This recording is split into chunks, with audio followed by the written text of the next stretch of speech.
एक वृक्ष, एक वृक्ष, एक वृक्ष, एक वृक्ष, झाडे लावा, झाडे लावा. ताई, तुम्ही आज सगळ्यात प्रथम तुमचं अभिनंदन. तुम्हाला संसद रत्न पुरस्कार काल दिल्लीत मिळाला आणि तुम्ही एक वृक्ष आईच्या नावे या कार्यक्रमाला इथे हजर झालात. वृक्षरोपणाचं महत्त्व आणि एक वृक्ष आईच्या नावे काय सांगाल?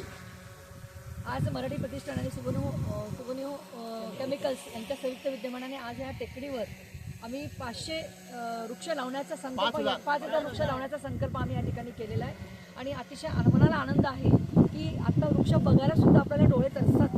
त्यामुळे ह्या माध्यमातून ज्या प्रतिष्ठानाने हे काम घेतलेलं आहे त्यांना खूप खूप शुभेच्छा व्यक्त करते. पर्यावरणाचा ऱ्हास कसा होतोय आपण सगळे डोळ्यांनी बघतो आहोत. आणि मला असं वाटतं की जेव्हा आपल्याला स्वतःला जेव्हा जायची वेळ येते तर त्या व्यक्तीला जाण्यासाठी सुद्धा 2.5 वृक्ष लागतं. तर कमीत कमी निदान आपल्या जाण्याची तरी व्यवस्था आपण केली पाहिजे असं मला या ठिकाणी नमूद केलं पाहिजे. कारण त्याच्याशिवाय हा पर्यावरणाचा ऱ्हास जो आहे तो कुठेतरी थांबवण्यासाठी आपण कुठेतरी प्रयत्न करू शकू. पण ही झाडं लावल्याबरोबरच ती जगवण्याचं पण काम हे प्रतिष्ठान करतं, हेही तितकंच महत्त्वाचं आहे.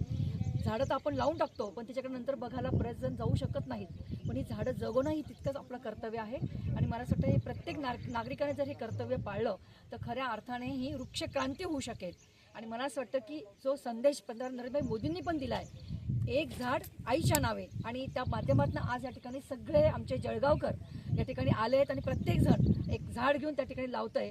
पण हा करत असताना संगोपनाचा विषय पण फार महत्त्वाचा आहे, तो आपण सगळे मिळून करूया. आणि ही टेकडी जी आहे ती हिरवीगार कशी होईल हा संकल्प आज आपण सगळे मिळून घेऊया.